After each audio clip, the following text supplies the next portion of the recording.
सपना कैसा है तुझे? न्यू बोली सपने के मैं पतिनाथ का पैर दबाता देखा, कड़ में बांध लंगोट बबूंदी अंगर माता देखा, जोड़ी चिमटा हाथ में घर घर अलग जगाता देखा, और सब ने माता माता कह रहा किसे तन्ना शर्माता देखा। वो मनोहर दास जाता देखा बाबा की जमात में, और घटना ऐसी घटी बुरी ही मेरे साथ। बोला रानी सपने की बात को मान करके तू इतनी गंभीर हो गई, सपने की बात सही नहीं होती। मैं बोली महाराज मैं पतिव्रता सती स्त्री हूं, मेरा सपना झूठा नहीं हो सकता। अच्छा हाँ रानी, सोते समय जब जीव का वासा कंठ में होता है उस समय सपना दिखाई देता है, जिसे स्वप्न अवस्था बोलते हैं। अर्ध निंद्रा, आधा सोया आधा जगता, जब नींद पक जाती है सपना दिखाई देता है और वो सच्चा नहीं होता। मैं बोली महाराज मैं सती स्त्री हूं, पतिव्रता हूं, मेरा सपना झूठा नहीं होगा। रानी सुन, मैं राजा हूं, धारा नगरी का राजा, और मेरी मां का इकलौता बेटा, दूसरा कोई भाई नहीं है मेरे राजकाज को संभालने वाला। मैं सन्यासी बनूंगा, मैं जोग धारण करूंगा। तेरा दिमाग तो खराब नहीं हो गया? घबरा मत, मैं कभी भी साधु नहीं बन सकता। वादा कर लेता है। नु बोली महाराज पक्का वादा करते हो साधु नहीं बनोगे? नहीं बनूंगा। कौन सी कमी है मेरे घर में, साधु बनूंगा मैं। बोले साधु कमी होने से बनता है? हाँ, एक तो साधु होता है ठेठ को, और जो जन्म से बचपन से चढ़ा दे, या जया थम सो जन्म जोगी, और ये एक उसे चपेट को, कोई गांजा सुल्फा पीवाड़ा की चपेट में आ जाए डोल उनकी गलगन, और ये एक वैसे पेट को, पेट ना भरे भूख मर तो कहते ना कहते बाबा जन साल पड़ा तो पेट तो भरे, कौन बाबू पेट भी कौन भरे। तो मेरे कोई कमी नहीं है, मैं साधु क्यों बनूंगा, क्या कारण है कमी बनेगी? तो उन्होंने बोली महाराज पक्की बात है? हाँ। वादा करते हो? हाँ।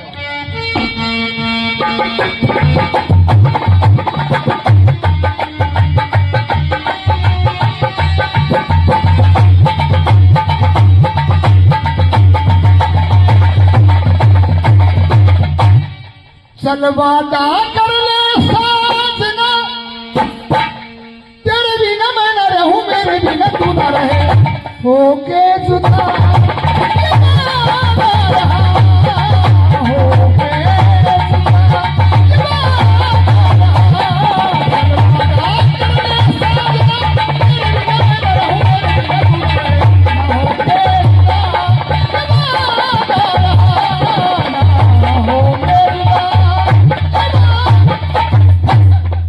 वादा करते हो?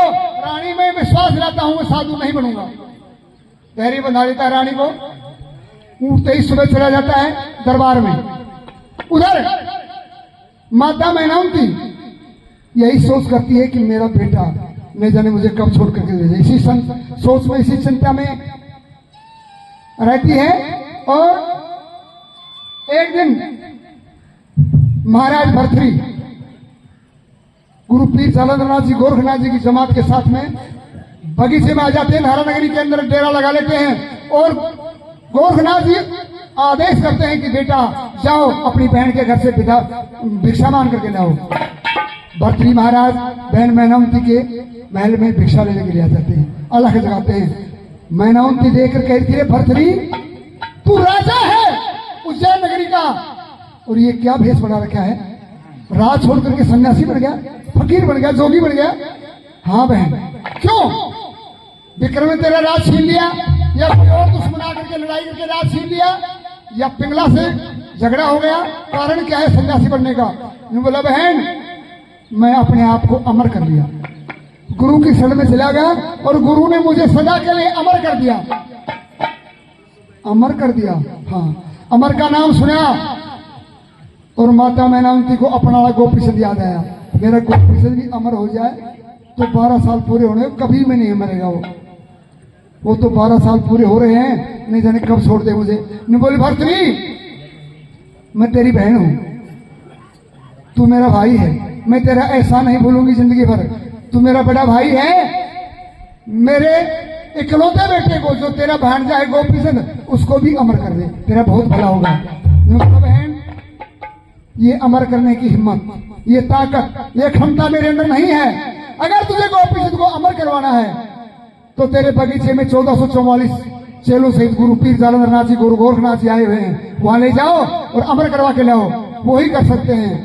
जब गुरु का नाम सुना तो माता मैनावती को तसल्ली बंधी कि उन्हीं का तो दिया हुआ है और मैं चाहूं उनके सामने अरदास करूं तो वो अमर भी कर देंगे। ठीक है, आंसू पड़ते हैं आंखों से। भैया मैं बड़ी दुखियारी हूं बेटे की तरफ से।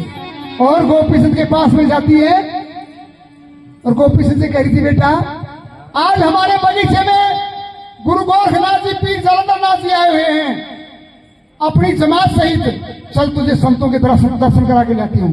और हमारा फर्ज है, हमारा कर्तव्य है संतों की सेवा करना, उनके भोजन पानी की व्यवस्था करना। चल तुझे दर्शन करा के लाती हूं। यूं कहते हैं, संत मिलन को चालिए तजमाया अभिमान, जू जू पग आगे धरे तो करोड़ों यज्ञ समान। करोड़ों यज्ञों के फल मिलता है संतों के दर्शन करने से। तो गोपी सिंह को लेकर के चल पड़ती है, किधर? बगीचे की तरफ। लेके गोपी चंद ने साथ चली वो मैनावती मां। हरियाणा गाने के अंदर पूरी ताकत चाहिए, पूरा हरियाणा के तर्जुमों का तजुर्बा चाहिए। आपको सुनने में रात को मिला होगा, राजेंद्र जी हरियाणी गाते हैं, हरियाणा नहीं। गोपी चंद ने साथ चाल पड़ी मैनावती मां, चाल बेटा तेरा अमर करा दूंगा। चली जब लगी ना गड़ी शाद, जगह धीरे वो पापा की जमात पूछगी उड़े बाग के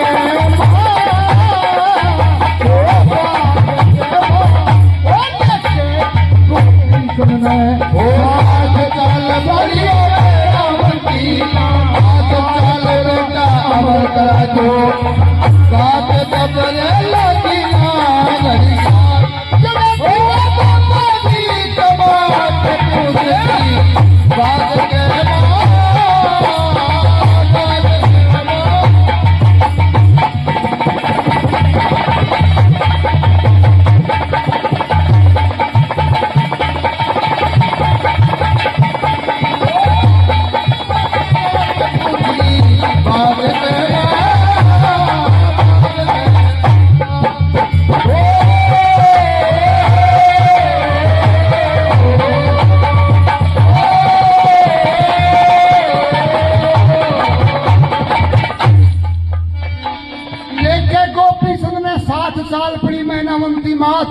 चाल बेटा तेरा अमर कर दूंगा। तो चली जब लगी ना गढ़ी जड़ा थी वो पापा की जमात पूछ गई उड़े बाग के। और जाते ही गुरु गोरखनाथ जी बैठे थे, हाथ जोड़ करके पैरों में पड़ जाती है, महाराज मैं आपके पास में बहुत जरूरी काम आई हूँ। क्या काम आई हो माता मैनावती? चरण में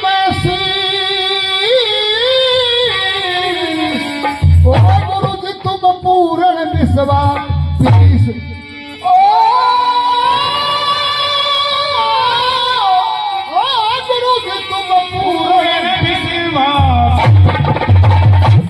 माता मैनावती गुरु से विनती कर रही थी, रिक्वेस्ट कर रही थी। और गोपी चंद देख रहा पेड़ के नीचे धूना लगाए बैठे थे 1444 से ले, और के कर रहे अलग अलग काम, अलग अलग नाम।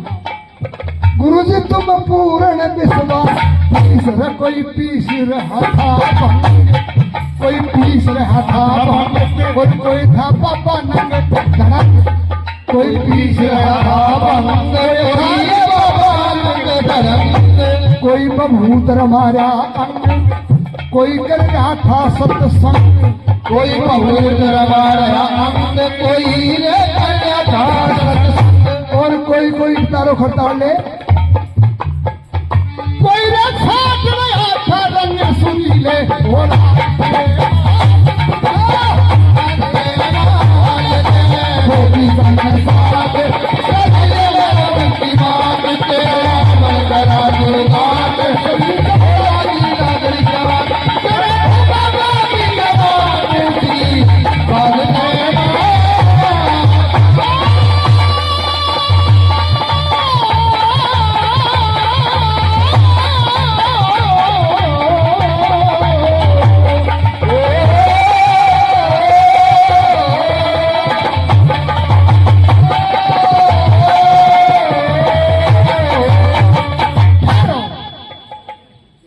पीस रहा था भंग, कोई बाबा नंग धड़ंग, कोई बभूत रमाया अंग, कोई कर रहा था सत्संग, कोई छांट रहा था रंग सुरीले राग के। मैं एक तरह खट्टा लेके मस्ती से गा रहे, गोपीचंद देख रहे, वाह महाराजो बड़ा आनंद ले रहे हैं, बड़ी ऐश कर रहे हैं, मस्ती ले रहे हैं। माता में नमती कह रही थी पीर चंद्रनाथ जी से, गुरु गोरखनाथ जी से, महाराज मैं आपकी शरण में आई हूँ। क्यों आई हो माता, क्या कारण है, काम बताओ। ओ गुरु जी तुम सच्चे सरजनार, सौंप दिया यो गोपी चंद राज कुमार। ओ